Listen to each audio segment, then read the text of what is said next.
abantu bagala ku updates za munnamawulire munaffe Eddiini Lubowa Sava eggulo yakomyewo mu kooti what is going on mwina we mufuddeko nga mwe batugume bamuzizaayo paka nga 3 Ogwokumi. Bagenda okudda mu kooti baddemu ate bamusomera emisango gye kubanga babadde bagezaako okumweyimirira naye nga bantu abazze tebali substantial. Bannamawulire muli bazibu mwena temwalabise tewali wakweyimirira musajja mwamulekedde maama we n'omukyala we owokubiri mugamba muli bazibu nnyo owulidde temwalabiseyo nange infact saagenze naye nga tekyabadde kirungi omusajja okubanga bamuzizaayo nga bannamawulire bonna tebali ababadde bali mu firiminga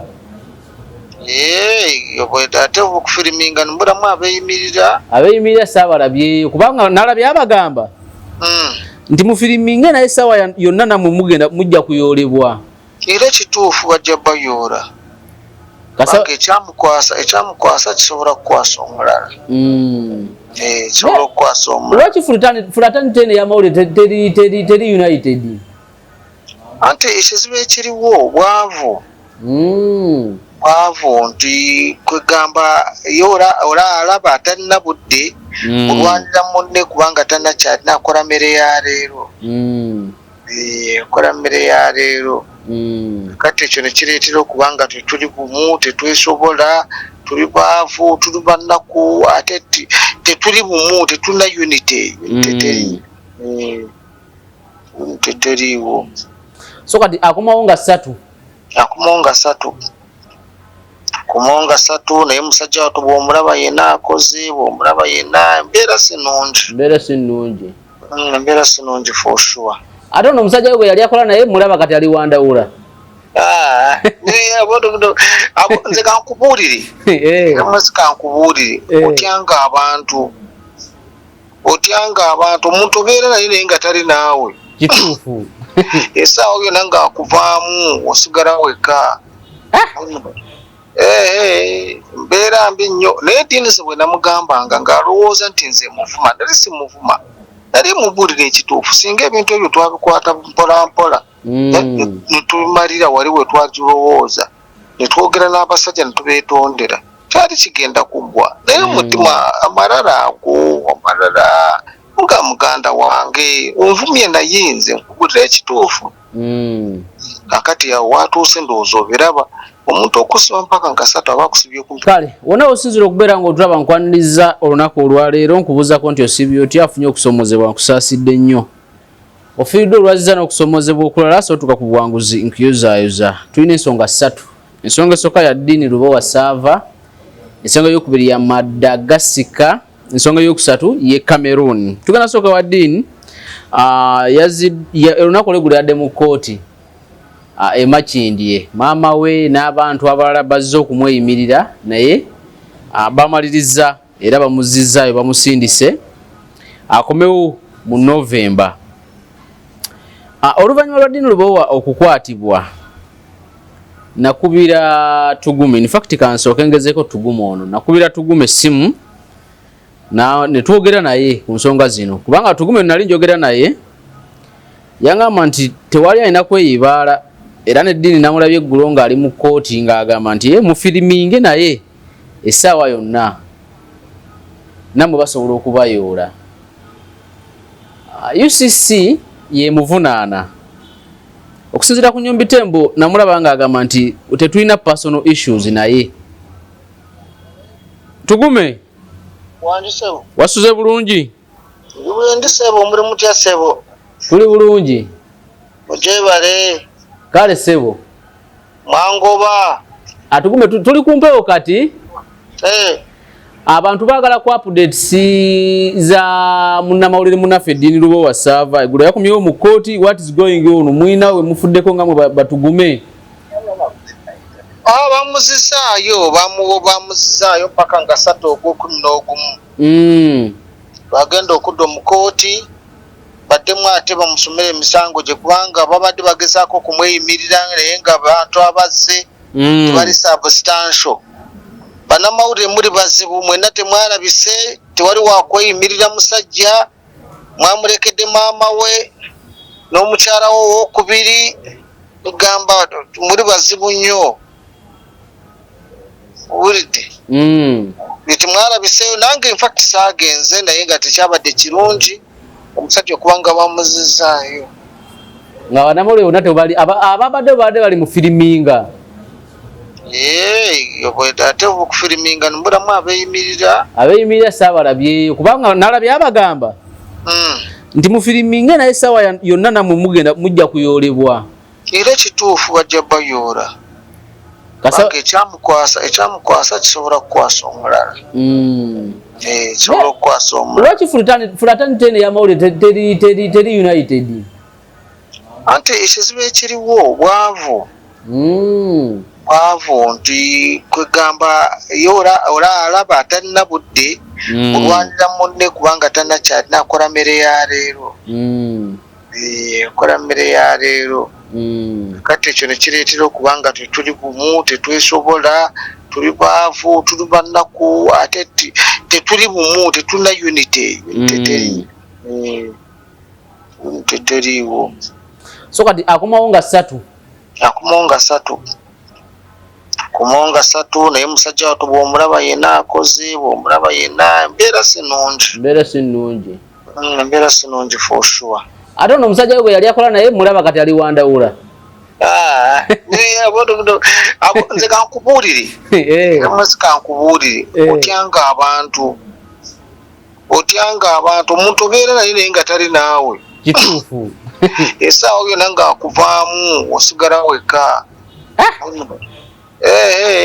mbeera mbi nnyo naye diinize bwe namugambanga ng'alowooza nti nze muvuma nali si muvuma nali mubuulira ekituufu singa ebintu ebyo twabikwata mpolampola netubimalira wali we twagirowooza netwogera n'abasajja netubeetondera kyali kigenda kuggwa naye omutima amalala nga muganda wange onvumye naye nze nkubuulira ekituufu kakati awo watuuse ndowooza obiraba omuntu okusiba mpaka nga 3 aba akusibye kumpi mwezi mulamba oli mu kitundu mukomera ate otumalako November bajja gamba ate balina simanya break ya Christmas biki bijja babiwanvu okudda mu February ng'okulonda kuwedde okudda mu kwa Febu ba March in fact kati bagaba March April May bayinza okugamba nti tetuliiwo mulamuzi agenda kubalibise biki tugenda mu Christmas holiday mpaka nga 3 ogwokuna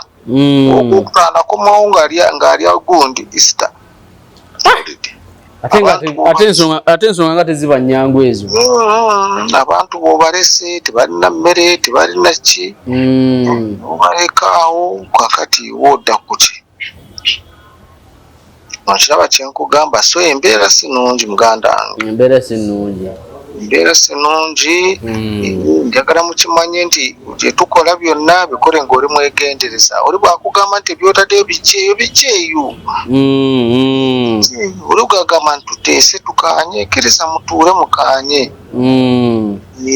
lwaki muddaawo nemudda ku bintu ebiri awo nemudda ku kyekimuleetedde obuzibu naye nkula tolina maanyi oli mulwadde wendi waliwo abalikodinga saagala njogerere waggulu nnyo waliwo abalikodinga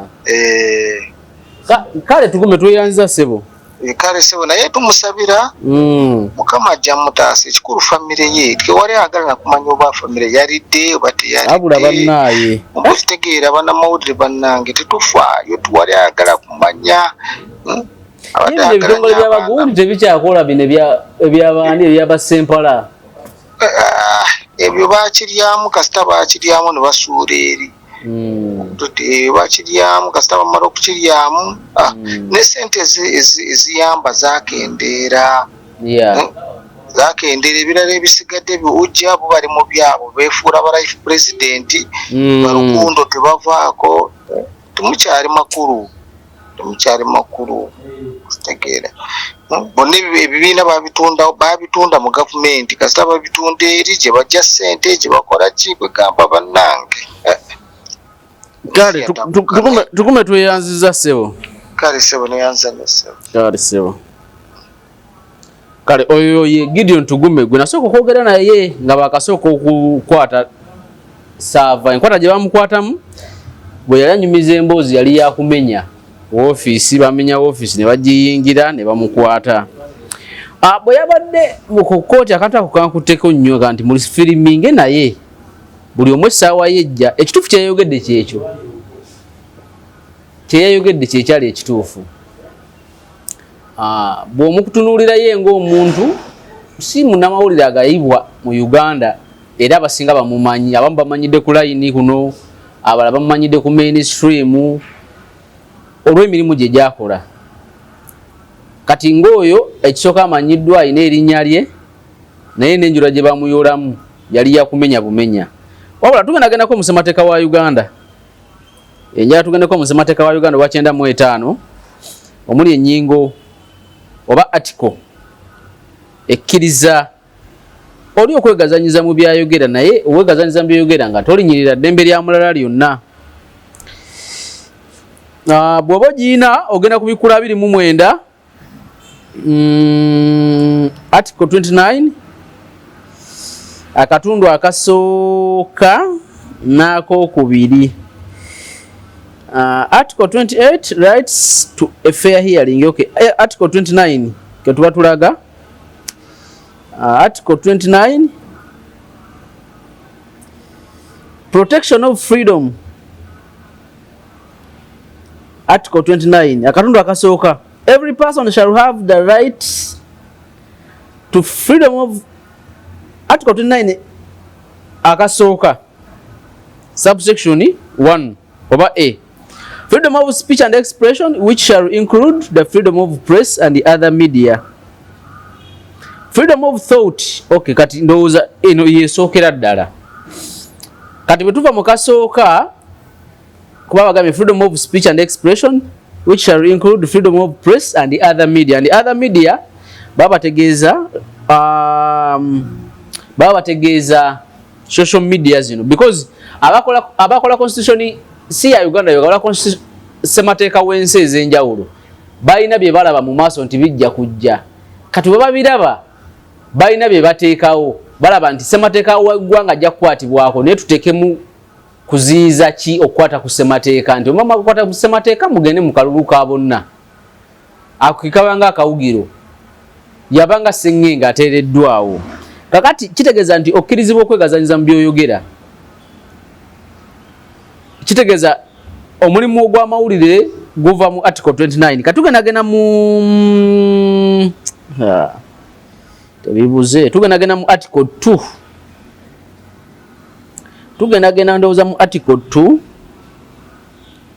supremacy of the constitution obusukulumu bwa ssemateeka article 2 erirudda wa supremacy of the constitution obusukulumu bwa ssemateeka yino this constitution is the supreme law of Uganda and shall have binding force on all authorities and persons throughout Uganda if any other law or any custom is inconsistent with any of the provisions of this constitution the constitution shall prevail and that other law or custom shall to the extent of the inconsistency be void kati ssemateeka akugamba nti ye musukulumu era byonna byonna ebikolebwa nga tebiri mu ssemateeka this constitution is the supreme law of Uganda lyetteeka eryawaggulu erisembayo lya Uganda and shall have binding force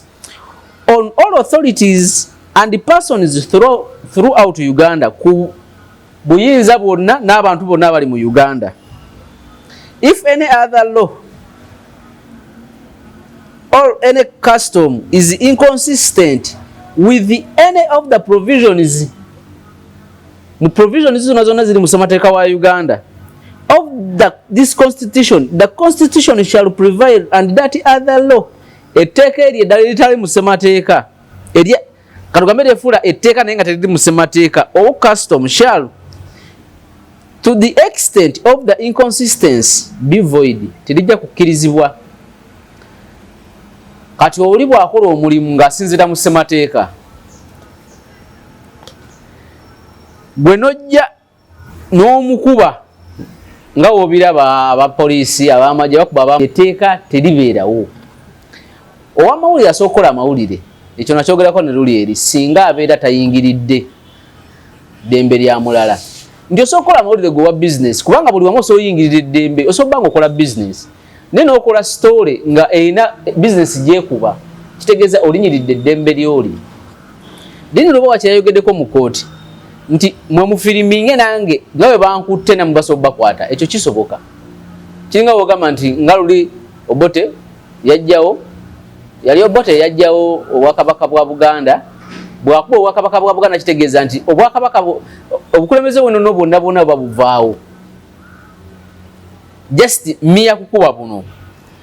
Kati obuzibu obuliwo nti mu nsi endala amawulire gasasulwa mu nsi endala amawulire in fact mu nsi endala amawulire gasasula bafuna ssente mpitirivu. Mu nsi Uganda amawulire abagakolamu bafuna ssente ntini. Kati tukume kyakugambyeko nti buli omu anoonya mmere ya leero ojja kwesanga nti oli bw'atakoze tewali kulya pasitores gyafunamu. Tubirabye mwekalakaziza ku media center ne mugamba tuboycottinze amajja tugenda kuddamu gakavalinga ne police naki naye oli nakwera ne kamera nagenda nakava because yes swa pasitore buli story gyako laba mu 15 abali apu country ba mu 13 aba TV ndowooza aba radio ba 10 meka bwe bityo biriwe bityo. Kati kitegeeza nti unit tesobola kubeerawo ng'enfuna ntini.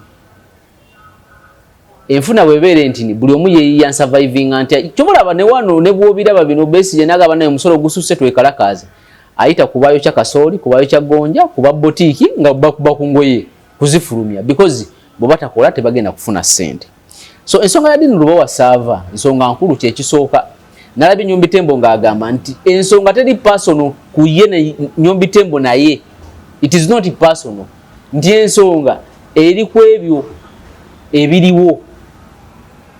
Kati ebyo kooti yino kubanga omusango guli mu kooti already bataddewo nga 3 November bakome baguwulire either basobola okumusalira oba basobola okumusabira bbeiro okusobola okufuluma ekkomera.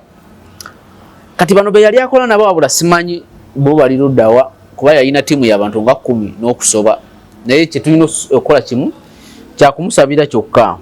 Nagambye ku menu ya leero nyinako Cameroon akalulu kakubwa ku lunaku lwa Sunday.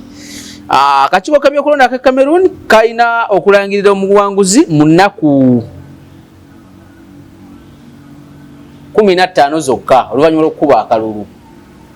Naye tugenda sookako Madagascar okusinziira ku galiwo galaga nti President wa Madagascar yafulumya eggwanga erya Madagascar oluvannyuma lw'abavubuka tubayite bavubuka aba Gen Z okwekalakaasa bekalakasiza era President wa Madagascar yamaliriza afulumye. Kigambibwa nti ennyonyi y'amagye eya Bufalansa ye yamututte. Okuva okwekalakasa ekwatandika mu Madagascar ng'ennaku z'omwezi 25 Septemba omwaka guno 22 be bafiiridde mu kwekalakasa kuno.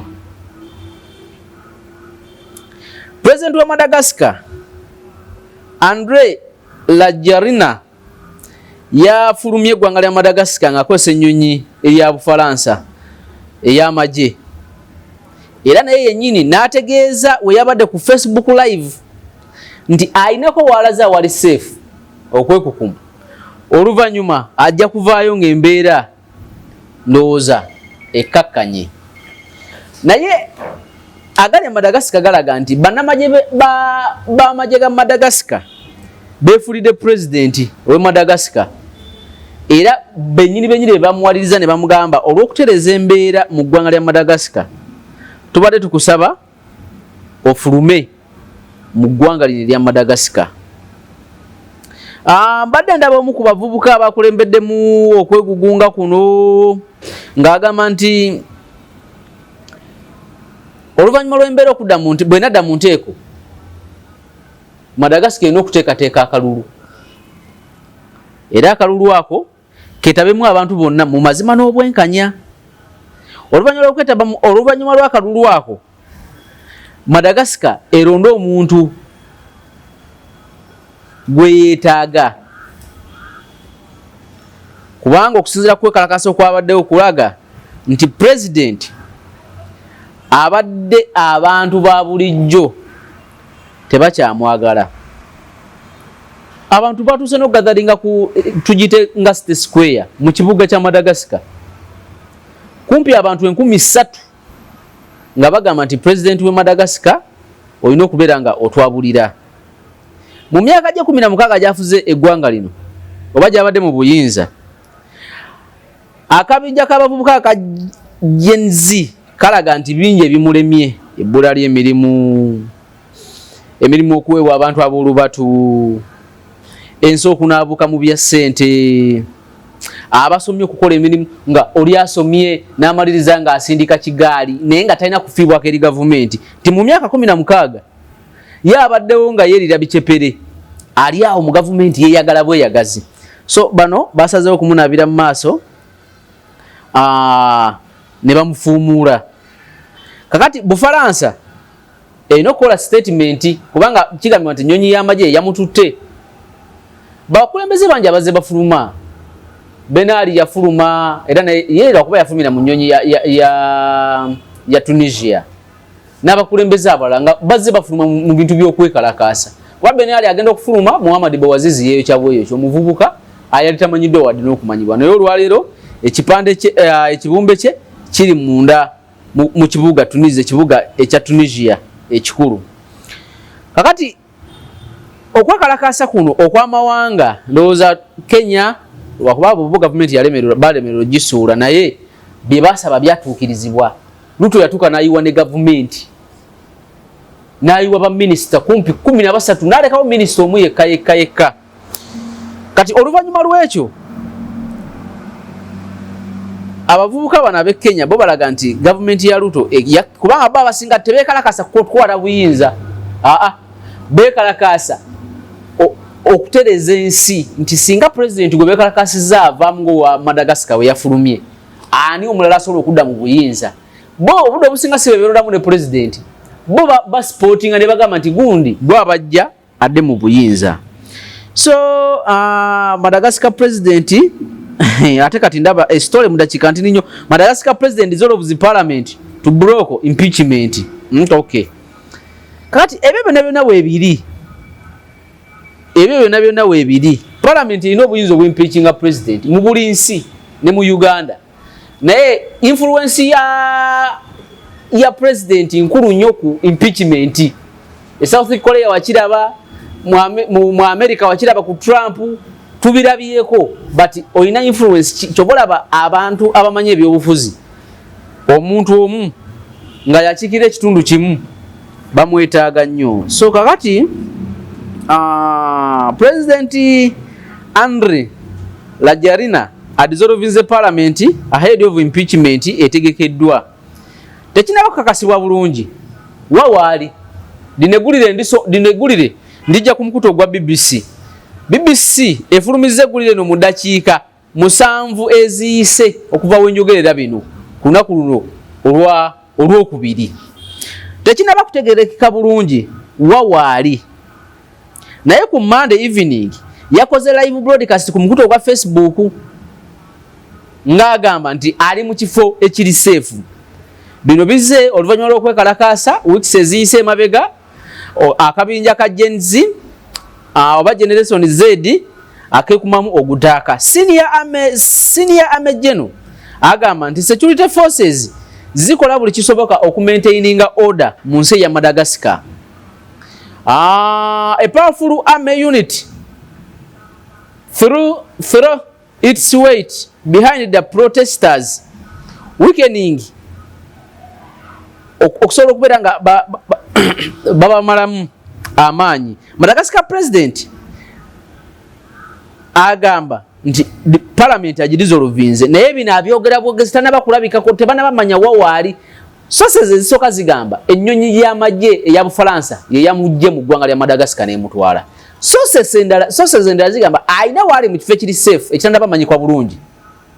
wawere ebiragiro bino ebidizolvinga parliament ebiragira banamagye okukipinga ensi kubanga yakafuga emyaka giri 16 jokka. Air France extends the suspension of flight to Madagascar okusinzira ku mukutu oguyitibwa AFP News Agency. Tugenda kuvaako Madagascar. President esawa yonna bamujjamu obwesige naye ensi embeera gyerimu si eryawo entebenkevu naye president agambibwa okuba nti yafulumyemu naye agamba okuba nti waali ali safe. Agamba parliament yagiriza oluvinzi emyaka 5 mugumu gyokka akyali muvubuka muto. Jesi akabinya kamukozeko bukozi fujjo. Tukanagenda mu ggwanga lya Cameroon awali okulonda okwabadde ku lunaku olwa Sunday, that is enaku ntini nnyo okuva olwaleero lwakubiri Monday, Sunday wabaddeyo okulonda. Akakiiko k'ebyokulonda e Cameroon kalina enaku 15 zokka okulangirira ebivudde mu kulonda. Namukadde Paulo Biya y'omu ku bali mu kalulu ako, Isa Tekroma y'omu ku bali mu kalulu ako, Bera Boba Maigara y'omu ku bali mu kalulu ako, Patricia Adamu Njoya, Joshua Osia, Akera Mona Independent be bamu ku batinitini abali mu kalulu ako. Ayagala kisanja kya naye Paulo Biya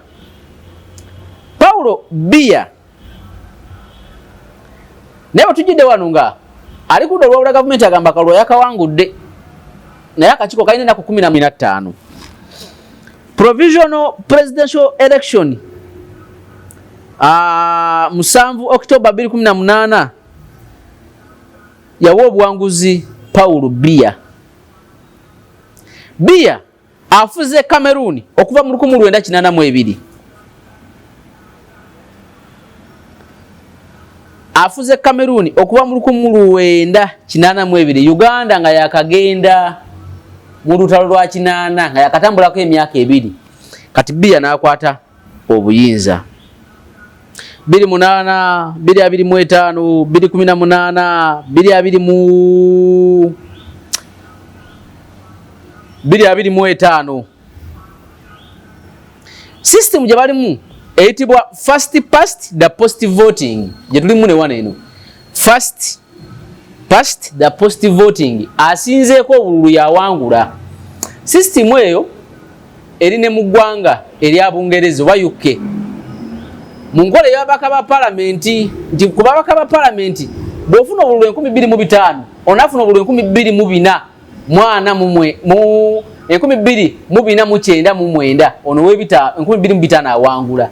Asinze obululu yawangula ku level eya Cameroon nti mu Cameroon ne kuba president wekiri then mu UK nti singa malofuna abaka ba parliament yabo ogenda mu parliament n'olonda sawa minister oba prime minister. Kati enkola ya first past the post voting yekola mu ggwanga erya Cameroon. Kati bwebanga yekola mu ggwanga lya Cameroon okusinzira ku balonzi abaliyo n'okusinzira ku bululu bwabeera afunye yalangirirwa ng'omwanguzi mu nnaku 15 zirize nkugambye.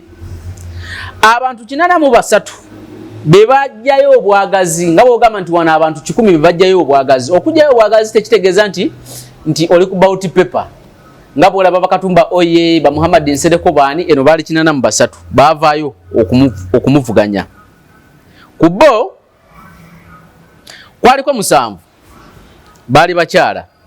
Kati mu Julai w'omwaka guno ng'ennaku z'omwezi 26 election Cameroon ke kalinga kakiiko ka Cameroon kaleeta provisional list ye list etaba final naye beesoose y'abantu 13.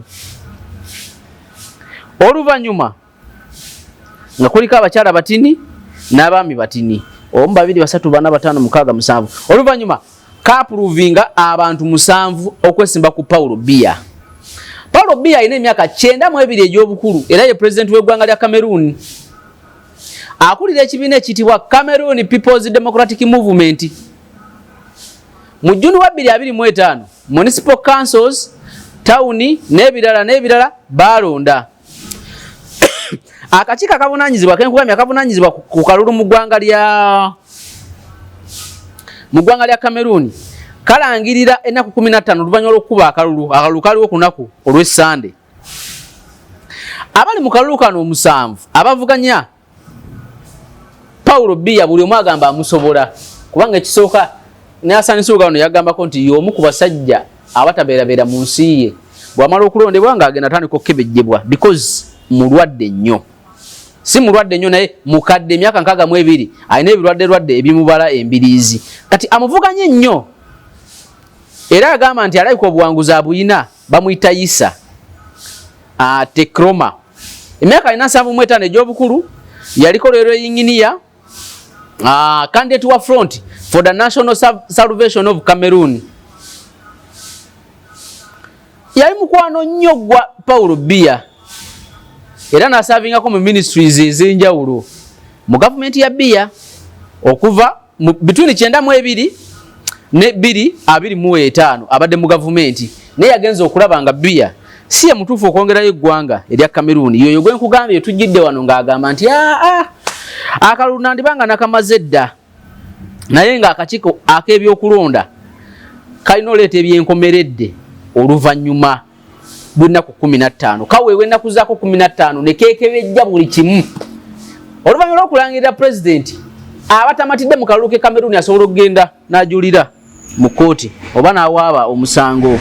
Opinion polls ziwano nziraba imagine okay kanfune wano results.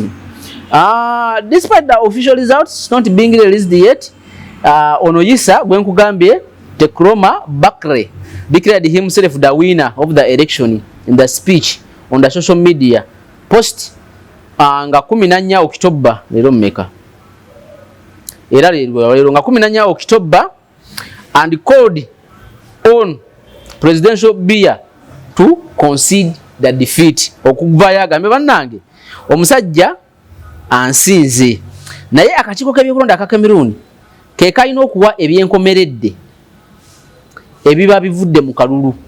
Tewali mulala yenna akkirizibwa kuwa byankomeredde bivudde mu kalulu. Tukyali mu ggwanga lya Cameroon.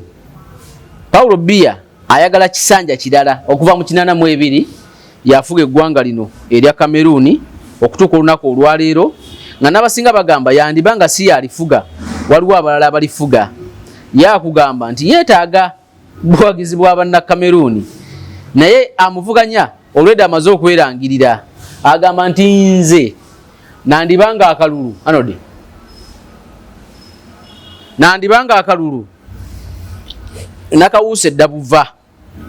Okusinziira ku basusuzi b'ensonga mu ggwanga lya Cameroon, analysts bapredictinze victory eri president wa Cameroon Paulo Biya nga bagamba yandiwangula n'ebitundu kumpi 99 n'obutundu 9 okuwangula akalulu aka Cameroon. Percentage y'abalonzi abagenza okwetaba mu kalulu kano si be banja abali awo kubanga abasinga bamanyi ebinaavaayo bamanyi bagamba nti ebinza okuvaira kumpi tubimanyi binza okubanga byebyo. Kati abantu abamu aba Cameroon bagamba nti president wa Cameroon Biya ayinza okubanga Katonda yayinza okumuyita yekka okumujja mu buyinza. Leero alina 92 yeetaaga kisanja kirala naye era ng'akulaga nti akyakyetaagira ddala era azze akulaga nti obuwanguzi bonna yabuyina. Akulaga nti obuwanguzi bonna yabuyina. Omu 2 3 4 5 bakandidate bali 7 bebagaana nabo bayitirivu. Kati 7 kati kubali 13 provisional results kati provisional list jako 7 osigazaako bameka. Kati abo nabo bosigazaako bebamu kubali bebadi nayinga okujja okwesimbawo. Okusinzira ku nsonga ez'enjawulo ebitubirabyeko ne wana eno bakatumba oye ne babagaana ne babagamba nti ate musaanidde okusinzira ku kiriwo temusaanidde kubeera ku kakonge era kati abasaanidde okubeera ku kakonge even mu Uganda bali mu kuvuganya oba bali mu kutambuza nsonga mu kalulu kano. Kakati opinion polls mu Cameroon ziraga nti Biya akyayina enkizo ku banne ku myaka gye 9 kugambye afuze Cameroon kuva mu 1982 okutuuka olunaku olwaleero. Kati naye okusinzira ku opinion polls eziri eyo zo ziraga nti ono yakyayina amaanyi. Lwaki abamu tebazze kulonda? Because bamanye binaavaayo binza obutabafevalinga. Amuvuganya Bakre yamaze okwerangirira ku social media ngenda kuzo mwezi 14 olunaku olwaleero ng'agamba nti obuwanguzi yabuyina era n'asaba Paulo Biya okuvaayo okukkiriza okuwangulwa defeat nti bampangudde ku mulundi guno.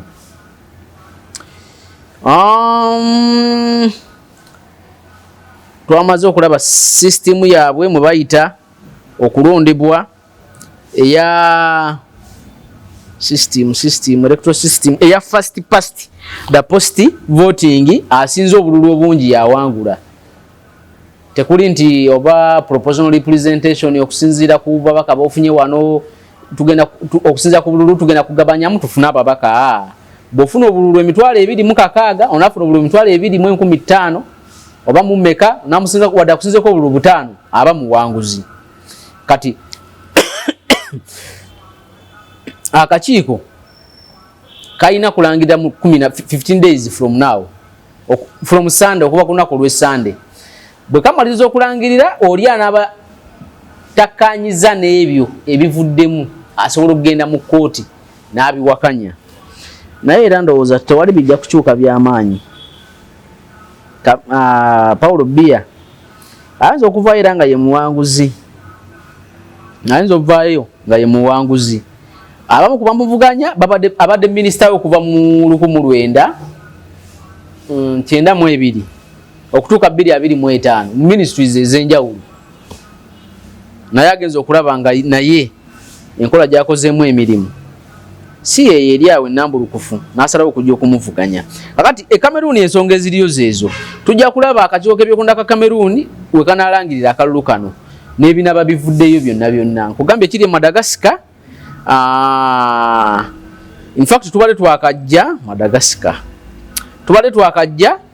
president era ndowooza yino na dissolvinga parliament ahead of impeachment egenda okubeerawo essaawa yonna.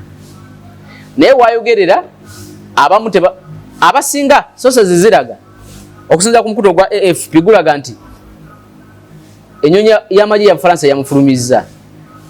Facebook live gye yakoze ennaku ndowooza just essaawa ntini okuva kati emabega ng'alaga nti alina waali naye waali ali safe kati wasinzira okukola ebiragiro ebyo.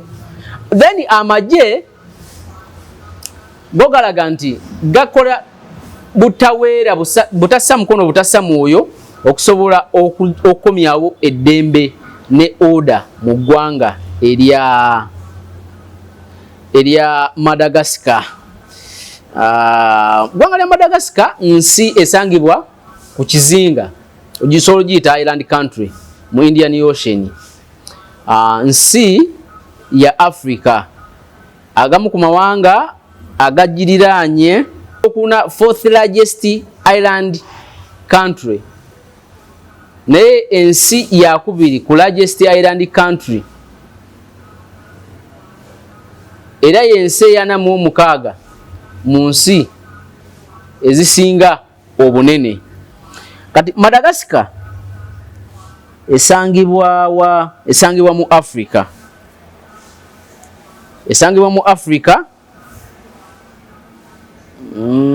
Information Madagascar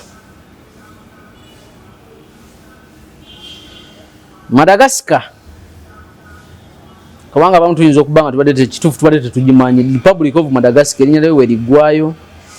Yafugibwa Bafalansa era eyogera Lufalansa yensonga lwaki n'embeera yo nene we yazzeewo obudde obusinga njala mwetegereze singa ensi za Africa zibamu okwekalakasa abafuzi b'amatwale because tukyali under colonization ne indirect colonization abafuzi b'amatwale bajja speed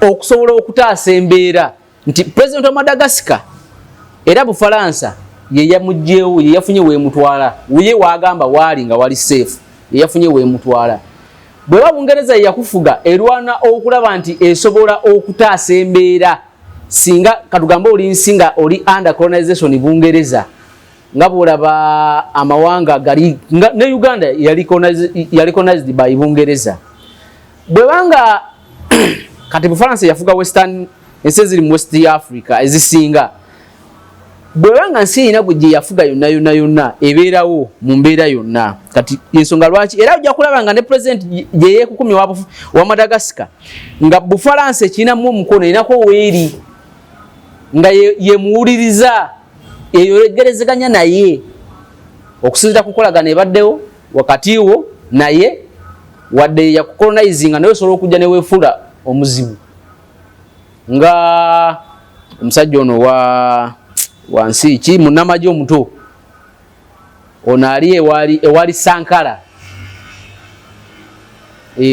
mu nsi eno yalimu president Sankara yafuga emyaka 4 kati naye yennyini yafuka ye bwe yajja yafuka muzibu even ne Bufalansa yennyini n'agigamba wali kutemu ebibyo nodde ewuwo so Traore kati mu nsinga waliwo ensi yakufuga obudde businga ensi ya colonizinga eyiwawo nnyo omubiri okulabika nti esobola okujja okutaasa singa wabeerawo ekiguddewo kati Bufalansa kikyo kyekola olunaku olwaleero tunalaba gye binaggweera kakabinja kabeekalakaasi ko tekaagala byamaanyi ekisooka kaagala president alekulire ensi president wadde wa myaka 5 alekulire ensi efuna okulonda okw'amazima n'obwenkanya kaagala nga bo nga Madagascar bafune ku by'obugagga bya Madagascar abantu babeere n'emirimu abavubuka beyagalire mu nsi yaabwe n'ebiralego mu kkowa eryo ko tekabanja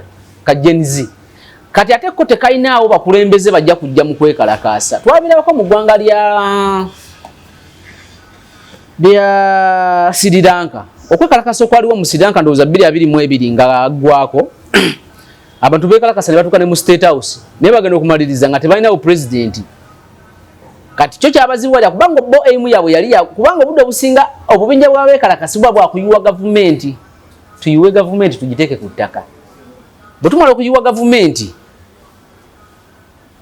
omukulembeze omulala yenna ajje naye obudde obusinga nga bw'okiraba mu ggwanga lya Sudan ye Khartoum bayiwa gavumenti naye ne bakwata bannamagye Dagalo ne Burhani be bakirwanira kubanga bannamagye babagamba ffe tuli wano ku lwammwe bwe munateekeko okulonda oba muleete omuntu gwe mwetaaga ffe tuddeyo mu barracks obudde obusinga ekyo kiganye mu Tunisia okwekalakasira tekwaliko liida bagenda okumaliriza lwakuba nti bo bakizza mangu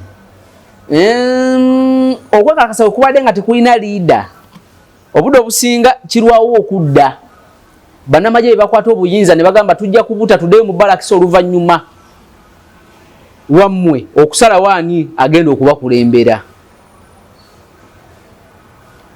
singa agenda okubakulembera mugana okumusalawo bannamagye basigala bakoze eki bakutta obuyinza bwabwe ndaba wano Madagascar island country etudde ku bwagagavu bwa square miles 2.5 ze square kilometer nga 4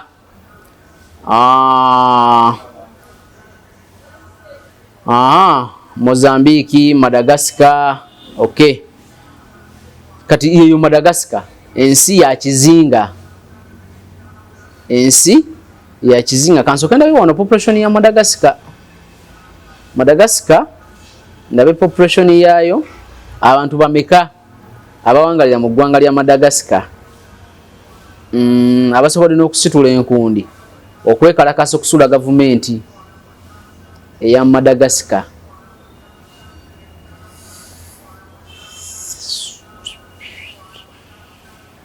population in Madagascar